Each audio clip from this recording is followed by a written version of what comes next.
बच्चों, आज मैं फिर आपका हमारी केमिस्ट्री के इनऑर्गेनिक केमिस्ट्री के 8 चैप्टर में वेलकम कर रहा हूँ। आपको पता है हम डी ऑन एफ ब्लॉक कर रहे हैं और मैंने आपको कल से 6 मार्क्स वाले क्वेश्चंस करवाने शुरू कर दिए थे।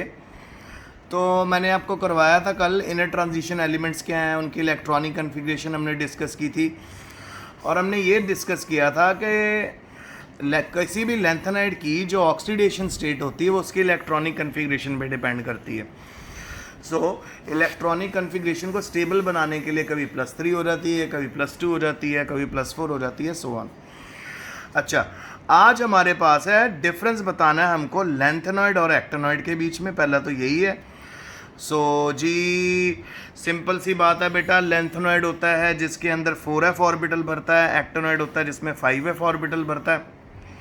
और दोनों में लेंथेनॉइड और एक्टेनॉइड में 14 एलिमेंट आते हैं। आपको पता है क्योंकि एक f ऑर्बिटल में 14 इलेक्ट्रॉन आते हैं। सो एक इलेक्ट्रॉन रिप्रेजेंट करता है एक एलिमेंट को। तो 14 एलिमेंट्स लेंथेनम से लेके ल्यूटिटियम तक जो आते हैं वो बनाते हैं लेंथेनॉइड। अच्छा, एक्टेनॉइड्स में यहाँ पे भी 14 एलिमेंट्स हैं, एक्टिनियम से लॉरेंशियम तक आते हैं। अच्छा जी, लेंथेनॉइड में 4f ऑर्बिटल भरा जाता है और एक्टिनॉइड्स में 5f ऑर्बिटल भरा जाता है। लेंथेनॉइड आते हैं जी पहली ट्रांजिशन सीरीज़ में, और जो पहली इनर ट्रांजिशन सीरीज़ कहलाते हैं। ये यहाँ ठीक कर लेना जब आप इस आंसर को लिखोगे, फर्स्ट इनर ट्रांजिशन सीरीज़, ठीक है। और एक्टिनॉइड्स आते हैं जी सेकंड इनर ट्रांजिशन सीरीज़।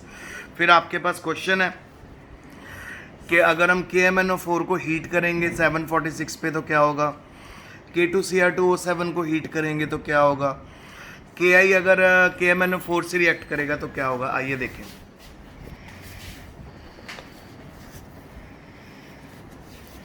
सो देखो बेटा, KMnO4 है हमारे पास पोटेशियम परमैंगनेट, इसके 2 मॉलिक्यूल हैं। इनको अगर हम हीट करेंगे 746 केल्विन के ऊपर, सो जी K2MnO4 बनेगा जिसको पोटेशियम मैग्नेट बोलते हैं, और साथ में निकलेगा MnO2 and O2। So KMnO4 किस में कन्वर्ट हो जाता है, पोटेशियम मैग्नेट में। फिर उसके बाद आपके पास है 4K2Cr2O7 पोटेशियम डाइक्रोमेट। अगर हम इसको हीट करेंगे तो क्या होगा, पोटेशियम क्रोमेट बनेगा। मैंने आपको पहले भी बताया था ये सारे क्रैमिंग वाले रिएक्शंस हैं, इनको याद करने का एक ही तरीका है, रट्टा मारना पड़ेगा आपको, और पेपर में बहुत बारी इनको पूछ लिया जाता है। ओके, नेक्स्ट हम चलते हैं हमारी रिएक्शन में। सो आपके पास रिएक्शन बताई हुई है, Ki का अगर रिएक्शन करेंगे KMnO4 से क्या होगा। बेटा इसको पार्ट्स में भी कर सकते हो या ओवरऑल रिएक्शन भी लिख सकते हो। सो 2KMnO4 8H2SO4 10 Ki से रिएक्ट करके K2SO4 बनाएंगे 6 मॉलिक्यूल, MnSO4 के 2 मॉलिक्यूल, H2O के 8 मॉलिक्यूल और I2 के 5। फिर अगला क्वेश्चन है आपके लिए, लेंथेनाइड कंट्रैक्शन क्या होता है, what are the oxidation states exhibited by lanthanide element. So lanthanide होता है जी a steady decrease in atomic and ionic size of lanthanide, यानी सीरियम 58 एटॉमिक नंबर से ल्यूटिटियम 71 एटॉमिक नंबर तक जो एक नॉर्मल डिक्रीज देखा गया है उसको हम लेंथेनाइड कंट्रैक्शन बोलते हैं with increasing atomic number. Usually size left to right decrease होता है, पर लेंथेनाइड और एक्टिनाइड्स में डिक्रीज क्यों नहीं होता, स्लाइटली डिक्रीज होता है, क्योंकि 4f ऑर्बिटल की जो शेप होती है वो डिफ्यूज्ड होती है, जिसके कारण वहाँ पे पुअर शील्डिंग इफेक्ट हो जाती है 4f इलेक्ट्रॉन्स की, और न्यूक्लियर चार्ज जो होता है वो मास्क कर देता है, जिसका रिजल्ट ये आता है कि हमारे पास एटॉमिक साइज में ज़्यादा डिक्रीज देखने को नहीं मिलता, ठीक है। फिर उसके बाद लेंथेनाइड्स आपको मोस्टली +3 ऑक्सीडेशन स्टेट में देखने को मिलेंगे, क्योंकि उनके पास हमेशा बच्चों 2 इलेक्ट्रॉन होते हैं s ऑर्बिटल में, और सेम ही डी ऑर्बिटल में उनके पास एक ही इलेक्ट्रॉन होता है, बाकी इलेक्ट्रॉन f में भरे जाते हैं। आइए दिखाएं आपको।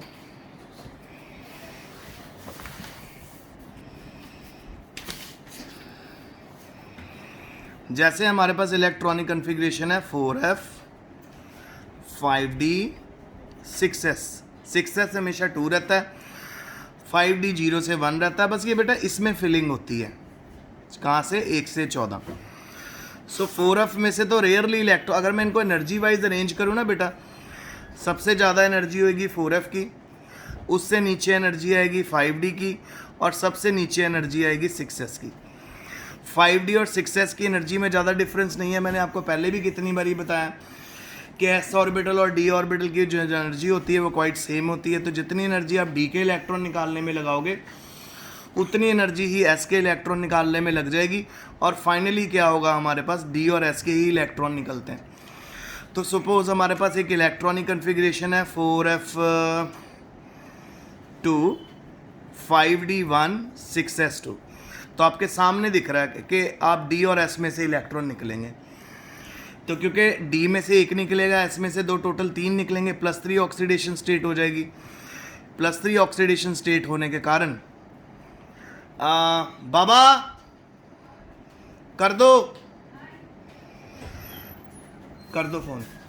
+3 ऑक्सीडेशन स्टेट होने के कारण आपका जो 4f है उसी में इलेक्ट्रॉन मिलेंगे। तो क्योंकि इजीली d और s के हम इलेक्ट्रॉन निकाल सकते हैं, इस करके हमेशा लैंथेनॉइड +3 ऑक्सीडेशन स्टेट में रहते हैं। ठीक है, इनकी फेवरेट ऑक्सीडेशन स्टेट है।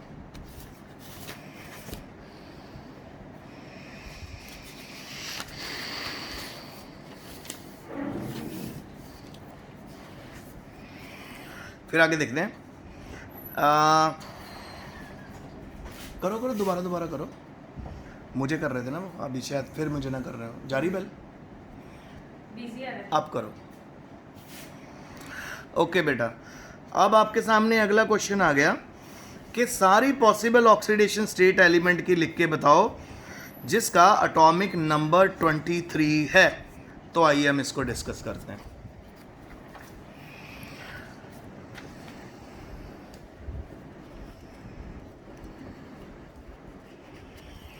सो एटॉमिक नंबर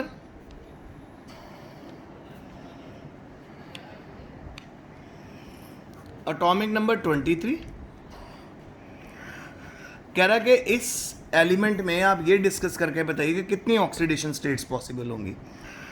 सो बेटा, सबसे पहले मैं आपको मैंने ऑलरेडी सिखाया हुआ है कि आपको पूरा जो पहली ट्रांजिशन सीरीज तो रट्टा होना चाहिए पूरा, scandium, titanium, vanadium, chromium, manganese, iron, cobalt, निकल, कॉपर, जिंक। सो यानी ये 23 है, तो स्कैंडियम, टाइटेनियम, वेनेडियम है। ये वेनेडियम इलेक्ट्रॉनिक वेनेडियम है ये आपकी एटम का नाम। तो आइए वेनेडियम 23। सो इसका लिखेंगे आर्गन 18, 3D कितना हो जाएगा, 3D3 4s2।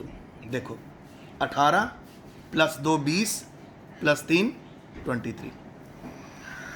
अब आर्गन 18, 3D3 4s2 हमारे पास इलेक्ट्रॉनिक कन्फिग्रेशन है। तो आप इनके इलेक्ट्रॉन प्लेस करके देख लो। डी में कितने ऑर्बिटल में कितने इलेक्ट्रॉन आएंगे, 1 2 3 4 5, 5 ऑर्बिटल ये हैं, 4s का एक है। बाबा क्या हो रहा है? Keep on doing it, you keep on doing it.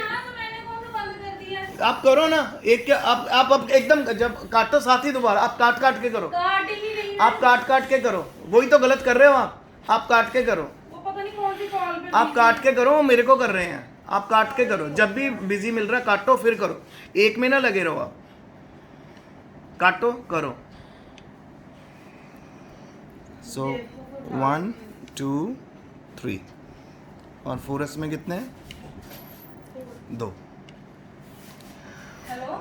सो अब आप देखिए, अब अगर मैंने आपको पहले बताया था 3D और 4s की एनर्जी सेम होती है। सो यहाँ पे 4s में से भी इजीली इलेक्ट्रॉन निकल सकते हैं, D में से भी।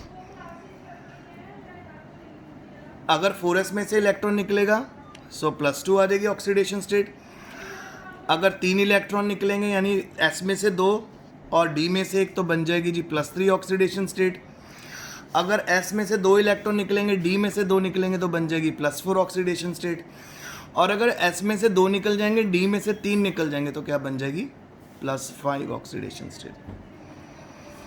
अब आपको क्लियरली समझ आ गया। तो कितनी ऑक्सीडेशन स्टेट मिलेंगी, +2 +3 +4 +5। मैं फिर बता देता हूँ, वेनेडियम है 3D3 4s2।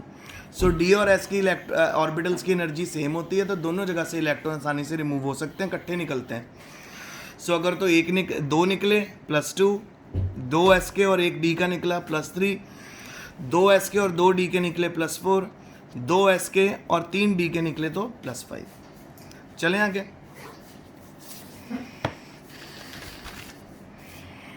नेक्स्ट क्वेश्चन,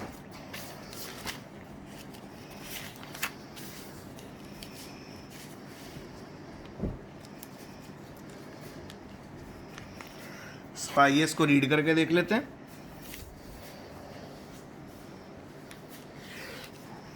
क्या बता रहा है देखिए, कहता है element with atomic number 23 has 3d3 4s2 configuration, और ये वेनेडियम है, तो यहाँ पे कौन कौन सी ऑक्सीडेशन स्टेट देखने को मिलेगी? +2 की, +3 की, +4 की और +5 की, क्योंकि 3d और 4s की एनर्जी सेम होती है। सो अगर हम यहाँ पे एनर्जी, जितनी एनर्जी d में से इलेक्ट्रॉन निकालने के लिए लगाएंगे उतनी s में से निकल जाएगी। सो जितने इलेक्ट्रॉन निकलते रहेंगे उतनी उसकी ऑक्सीडेशन स्टेट बनती रहेंगी, +2, +3, +4, +5। फिर आगे पूछा हुआ जी, 2 यूजेस बताइए पोटेशियम परमैंगनेट के लेबॉर्ट्री के अंदर। पहला है जी, ये एज एन ऑक्सीडाइजिंग एजेंट होता है, ऑर्गेनिक केमिस्ट्री में इस्तेमाल होता है। Number 2, in volumetric analysis of Fe2+ and C2O4 negative ion in acidic medium. Volumetric analysis के बारे में आप सीखोगे when you will go to higher classes. फिर लास्ट क्वेश्चन है, एक describe the chemical equation what happens when K2Cr2O7 reacts with sodium chloride in the presence of H2SO4। So जब ये इसके साथ रिएक्ट करेगा, आपको मैंने फिर बताया, इसको मल्टीपल भी लिख सकते हो या सिंगल मेन बैलेंस्ड इक्वेशन भी लिख सकते हो। तो बैलेंस इक्वेशन कहती है K2Cr2O7 + 6H2SO4, 4 NaCl रिएक्ट करके बनाएंगे 2 KHSO4, 4 NaHSO4, 2 CrO2Cl2 reddish brown. Actual में K2Cr2 का O7 का कलर आपको ऑरेंज मिलेगा, पर जब आप इसको रिएक्ट करोगे NaCl से, H2SO4 से, तो कलर हो जाएगा ब्राउन, रेडिश ब्राउन। किसके करके? क्योंकि वहाँ पे CrO2Cl2 नाम का एक मॉलिक्यूल बनेगा। ठीक है। फिर अगला क्वेश्चन है कि वेनेडियम पेंटॉक्साइड एक अच्छे कैटलिस्ट की तरह क्यों बिहेव करता है? वेनेडियम पेंटॉक्साइड में जो हमारा वेनेडियम है, ये आ गया डी ब्लॉक एलिमेंट, तो ये अलग अलग तरह की वेरिएबल ऑक्सीडेशन स्टेट शो करेगा। क्योंकि वो वेरिएबल ऑक्सीडेशन स्टेट शो कर सकता है, इस करके वो कैसे एक्ट करता है? अनस्टेबल है, इंटरमीडिएट बनाता है, इस करके ये आपको अलग अलग तरह की रिएक्शन में कैटलिस्ट का काम करता हुआ नजर आएगा। क्योंकि कैटलिस्ट की प्रॉपर्टी होती है कि वो वेरिएबल ऑक्सीडेशन स्टेट शो करता है। लो जी, आगे आपके पास क्वेश्चन आ गया। एक आपको मॉलिक्यूल दिया हुआ है TiH2O6 3 पॉजिटिव और TiH2O6 4 पॉजिटिव। कहता है Ti ये वाला कंपाउंड वायलेट कलर का है, ये वाला कंपाउंड कलरलेस है। क्यों? तो बेटा इन कंपाउंड्स को मैं आपको अगले चैप्टर में करवाऊंगा कैसे सॉल्व करना है, पर अभी हम ये ज़रूर समझ सकते हैं कलर्ड क्यों है और कलरलेस क्यों है। एक बात तो आप अपने माइंड में बिठा लो कि कोई भी चीज़, अगर उसके कोई भी एलिमेंट अगर अनपेड इलेक्ट्रॉन कंटेन करता है तो वो कलर्ड होगा, अगर उसमें अनपेड इलेक्ट्रॉन नहीं है तो वो कलरलेस होगा। तो देखो जी, पहले वाले ऑर्गेनोमेटालिक कंपाउंड में टाइटेनियम +3 ऑक्सीडेशन स्टेट में, दूसरे वाले ऑर्गेनिक कंपाउंड में ऑर्गेनोमेटालिक कंपाउंड में टाइटेनियम +4 में है। तो आइए इसको सॉल्व करते हैं। सो टाइटेनियम होता है 22, स्कैंडियम टाइटेनियम 22, तो ये बनेगा आर्गन 18 3d2 4s2। अब अगर हम इसको +3 ऑक्सीडेशन स्टेट में लेके जाएं, टर्न ऑफ एसी, अगर हम इसको +3 ऑक्सीडेशन स्टेट में लेके जाएं तो 2 इलेक्ट्रॉन s के निकल गए बेटा, 1 इलेक्ट्रॉन d का निकल गया, तो यानी माइनस कितने इलेक्ट्रॉन करने हैं? 3 इलेक्ट्रॉन माइनस करोगे तो बन जाएगा 3d1 4s2। सो अब आप देख सकते हो कि 4s0 यहाँ भी कुछ नहीं आएगा क्योंकि निकल गए इलेक्ट्रॉन। 4s में से 2 इलेक्ट्रॉन निकल गए, 3d2 में से 1 इलेक्ट्रॉन निकल गया। अब एक अनपेड इलेक्ट्रॉन यहाँ पे टाइटेनियम में आपको नजर आ रहा है। सो टाइटेनियम 3+ में हमारे पास एक अनपेड इलेक्ट्रॉन है, इसके करके इसका कलर आ जाता है वायलेट। अब जरा इसको +4 ऑक्सीडेशन स्टेट में लेकर आते तो हम कितने इलेक्ट्रॉन माइनस करेंगे? 4। सो हमारे पास बनेगा argon 18, 3d0 4s 0, 3d0 4s 0। तो अब नोटिस कर लो जी, पूरे का पूरा d ऑर्बिटल खाली पड़ा, पूरे का पूरा s ऑर्बिटल खाली पड़ा है, कोई अनपेड इलेक्ट्रॉन है नहीं, तो कलरलेस। आप क्लियर हो गए ये वाला क्वेश्चन भी कि टाइटेनियम +3 वाला वायलेट क्यों होता है और टाइटेनियम +4 वाला कलरलेस क्यों होता है? क्योंकि जितने भी कलर्ड कंपाउंड आपको होंगे उनमें आपको अनपेड इलेक्ट्रॉन मिलेगा। तो आप याद कर लीजिए ये आंसर, कभी भी पेपर में भी आपको क्वेश्चन पूछा हुआ है, पेपर में भी अगर आपसे पूछा हुआ है ना कि भी कौन सा कलर्ड है कौन सा नहीं है, बेटा सिंपल आपने बोल देना, आपने इलेक्ट्रॉनिक कन्फिग्रेशन निकालनी है, उसके बाद आपने देख लेना जिसके पास अनपेड इलेक्ट्रॉन है वो कलर्ड होगा, जिसके पास कोई भी अनपेड इलेक्ट्रॉन नहीं, सारे पेयर्ड है या कोई इलेक्ट्रॉन है ही नहीं, वो कलरलेस होगा। तो इस फंडे को हमेशा याद रखना। और पेपर में भी टाइम बचाने के लिए कभी कभी हमारे पास ऐसा हो जाता है, कभी कभी हमारे पास 5 दे दो बस, कभी कभी हमारे पास ऐसी कंडीशंस आ जाती हैं बेटा कि ऐसी हम मुश्किल में फंस जाते हैं कि हमारा पेपर ख़त्म होने वाला होता है और ऐसा कोई क्वेश्चन हमारे सामने आ जाता है और हमारे पास 1 मिनट होता है, पेपर कोई हमसे लेने वाला ही होता है। उस समय हम क्या करते हैं? उस समय जब आपको ये क्वेश्चन आया हो और उन्होंने बस ये बोला हो कि जी ये वाला एलिमेंट कलर्ड है, वायलेट कलर शो कर रहा है, ब्लू कलर शो कर रहा है, दूसरा कलरलेस है, तो आपने एकदम सिंपल आंसर लिख देना, जो भी कलर्ड होगा ना बेटा आपने लिख देना it has unpaired electron in its d orbital. जो अगर आपने लिख दिया, चाहे कोई ब्लू कलर वाला हो, नीले कलर वाला हो, यानी रेड ग्रीन कलर वाला हो, ठीक है, वायलेट कलर वाला हो, तो अगर उसमें आपने लिख देना क्या, जिसमें भी जो भी कलर्ड कंपाउंड है वो पूछेगा ये कलर्ड क्यों है, आपने सिंपल आंसर लिखना है because it has unpaired electron in its d orbital, और आपको नंबर मिल जाएंगे। अदरवाइज अगर टाइम है नो प्रॉब्लम, एलिमेंट लिखिए, उसकी एटॉमिक नंबर के साथ इलेक्ट्रॉनिक कन्फिग्रेशन लिखिए, फिर उसको जो ऑक्सीडेशन स्टेट में उसने बताया उसमें लेके जाइए और देखिए अनपेड इलेक्ट्रॉन है कि नहीं, जैसे मैंने सॉल्व किया। आगे जिंक एक ट्रांजिशन एलिमेंट है, पर उसको उसको ट्रांजिशन एलिमेंट की प्रॉपर्टीज़ क्यों नहीं होती जिंक में? सो बेटा बात ये है कि जिंक जो है ना उसकी इलेक्ट्रॉनिक कन्फिग्रेशन होती है 3d10 4s2, fully filled electronic configuration है। इवन अगर हम उसको +2 ऑक्सीडेशन स्टेट में भी ले जाएंगे तब भी उसके 4s 0 हो जाएगा, 3d10 उसके पास कोई भी अनपेड इलेक्ट्रॉन नहीं होता। इस करके जिंक को हम कभी कभी ट्रांजिशन एलिमेंट नहीं मानते।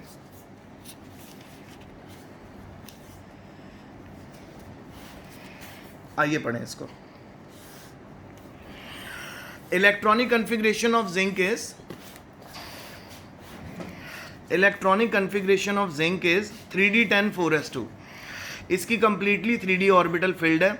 जब ये +2 ऑक्सीडेशन में भी जाता है तब भी इसका 3d10 नहीं रहता है, इसलिए हम जिंक को कभी भी ट्रांजिशन एलिमेंट कंसिडर नहीं करते। पर जिंक की जो रिजेंबलेंस है ट्रांजिशन एलिमेंट्स के साथ बहुत है, इस करके हम उसको ट्रांजिशन एलिमेंट समझते हैं। एक्चुअल में ट्रांजिशन एलिमेंट कौन से होते हैं? वही एलिमेंट ट्रांजिशन एलिमेंट होते हैं जिनके पास पार्शली फिल्ड d ऑर्बिटल होता है।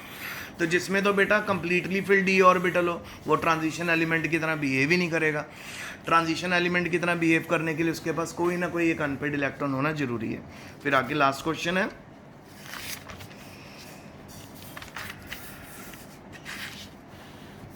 ट्रांजिशन मेटल जो होते हैं वो अलॉय क्यों बनाते हैं, ये बताइए क्या रीजन है? सबसे पहले ट्रांजिशन एलिमेंट जो होते हैं ना, मेटल्स होते हैं बेटा, इनका अपना अपना क्रिस्टल लैटिस होता है, क्रिस्टल स्ट्रक्चर होता है। तो इनमें खाली जगहें होती हैं और उन खाली जगहों में छोटे छोटे एलिमेंट आसानी से फीड हो जाते हैं, आके रहना शुरू कर देते हैं। क्योंकि वो खाली जगहों में वो इलेक्ट्रॉन आ जाते हैं, एलिमेंट आ जाते हैं छोटे, तो इस करके वो अलॉय बनाते हैं पड़े due to similar size of atomic. और एक और बात है, इनके जो क्रिस्टल लैटिस का साइज़ भी बड़ा मैच करता है। तो मैच होने के कारण क्या होता है, एक एलिमेंट दूसरे एलिमेंट के खाली जगह पे जाके रहना शुरू कर देता है। जैसे जिंक का क्रिस्टल लैटिस है, उसकी खाली जगहों में आपको कॉपर मिलेगा। अगर कॉपर का क्रिस्टल लैटिस है, उसकी खाली जगहों में आपको जिंक मिलेगा। सो अलॉय होता क्या है, अलॉय यानी मेटलॉइड्स क्या होते हैं, जिसमें एक से ज़्यादा मेटल या एक से ज़्यादा मेटल और नॉन मेटल का मिक्सचर हो। इस करके सारे ट्रांजिशन एलिमेंट क्या बना लेते हैं, अलॉय। देखिए, due to similar size of atoms of transition element the atom of one element take up the position in the crystal lattice of other, यही बताया था। Thus transitional metal mix freely with each other in molten state and homogeneous solution of two more metal is obtained on cooling in the form of alloy। जैसे manganese iron में dissolve होती है तो manganese steel बन जाती है, chromium निकल में डिजॉल्व होती है तो क्रोमियम निकल अलॉय बन जाता है। ये अलॉय जो बनते हैं हार्ड होते हैं, इनका मेल्टिंग पॉइंट ज़्यादा होता है और इनमें करोजन भी नहीं होता, यानी इनके अंदर रस्टिंग भी नहीं होती, जंक भी नहीं लगता इनको, और इसी करके alloys are the best. So transition metal सारे अलॉय क्यों बनाता है, क्योंकि बेटा उसके साइज सेम होते हैं इन एलिमेंट्स के। सो एक एलिमेंट के क्रिस्टल लैटिस में दूसरे एलिमेंट आसानी से फिक्स हो जाते हैं, तो इन जो इंटरमिक्सिंग होती है उससे अलॉय बन जाता है। इस करके ट्रांजिशन मेटल्स अलॉयज बनाना ज़्यादा ईजीली अलॉय बनाना ट्रांजिशन मेटल का एक बहुत अच्छा और इम्पॉर्टेंट करेक्टरिस्टिक है। सो ये हमारा आज का लेक्चर था। होप आपको समझ आया होगा। Stay safe, study hard and be positive, and if you have any query तो you can ask me, I am always available for you. So WhatsApp भी कर सकते हो और हमारी ऑनलाइन क्लास में भी पूछ सकते हो। तो आज के लिए इतना ही। Signing off for today. Stay safe, stay home, study.